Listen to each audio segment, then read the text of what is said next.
Quan vos conti l'anècdota aquesta que em va passar, ja vam entendre.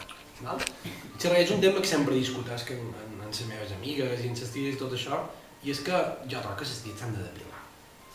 Perquè, si no, t'endús qualque susto qualque dia. Jo abans era des que... Jo som molt empagador. O sigui, venir aquí avui m'ha costat moltíssim. O sigui, però he donat la passa i vinga, te vol dedicar al teatre, vinga, has de fer això. I sempre jo ho feia en sota meu pare.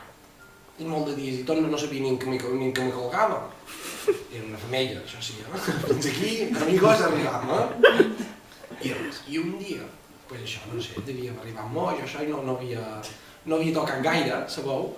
I res, i mai com a deixar un dia, i comença a tocar, i dic, tu... Pal, jo dic, això no és una cabellera.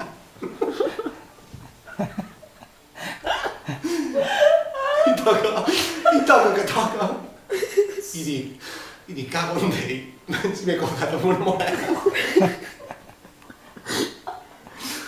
I ja he començat a passar una pegada, perquè dius tu, toqui, cago en Déu, no és tan peluda.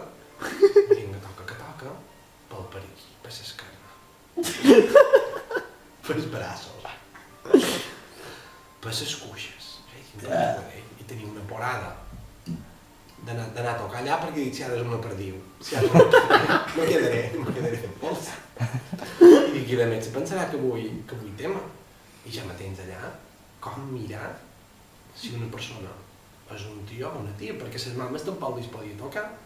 Perquè, clar, si coneix per aquí, se pensarà que vull jaleo, i si és tan peluda, doncs que vol que te digui, a mi me desmotiva, que vol que vos digui.